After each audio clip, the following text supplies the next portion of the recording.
તો મહત્વપૂર્ણ સમાચાર પ્રાપ્ત થયેલા છે। રાજ્યમાં આઈએએસ અધિકારીઓની બદલીની યાદી તૈયાર થઈ ગઈ છે। 15 દિવસમાં 55 થી 60 આઈએએસની બદલીઓ થશે। 15 સચિવ કક્ષાના અધિકારીઓની બદલી કરવામાં આવશે। તો 20 એમડી ડાયરેક્ટર અને 18 કલેક્ટર બદલાશે।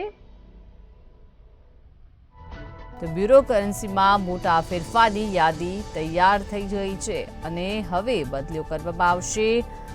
અધિકારીઓ પાસે એકથી વધારે વિભાગ છે। તો 2023માં ગુજરાત કેડરના આ 9 આઈએએસ નિવૃત્ત થશે અને અધિકારીઓ પાસે વિભાગોના વધારાના હવાલાઓ છે। આ વર્ષે ડઝનથી પણ વધુ આઈએએસ નિવૃત્ત થઈ રહ્યા છે, જેના કારણે હવે રાજ્યમાં 20 એમડી ડાયરેક્ટર અને 18 કલેક્ટર બદલાશે। તો રાજ્યમાં આઈએએસની બદલીઓની યાદી તૈયાર થઈ ગઈ છે। 15 દિવસમાં 55 થી 60 આઈએએસની બદલી થશે।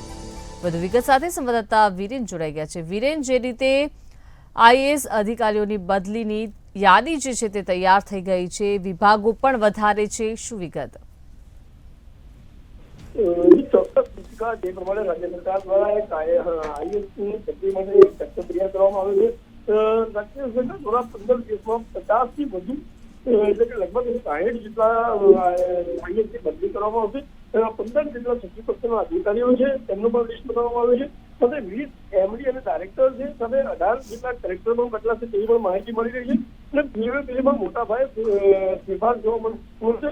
જ્યારે કેટલાક અધિકારીઓ પાસે એકથી વધારે વિભાગ છે તેઓનું પણ લિસ્ટ તૈયાર કરવામાં આવ્યું છે અને 2023માં લગભગ 9 જેટલા આઈએએસ નિવૃત્ત થાય છે, એટલે તેમનું પણ લિસ્ટ બનાવવામાં આવ્યું છે। એટલે ખાસ કરીને જે પ્રમાણે નિવૃત્તિના આધારે જે આઈએએસ હાલ છે તેમના નવા જે વિભાગ છે તે પણ બીજાને આપવામાં આવશે અને જે એકથી વધુ વિભાગો આઈએએસ અધિકારી પાસે હોય તે પણ બદલવામાં આવશે। એટલે આ રીતે લગભગ 50 થી વધુ એટલે કે 60 જેટલા આઈએએસનું લિસ્ટ તૈયાર કરવામાં આવ્યું છે અને આ તમામ બદલીઓ 15 થી 20 દિવસમાં થાય તેવી શક્યતાઓ જોવાઈ રહી છે।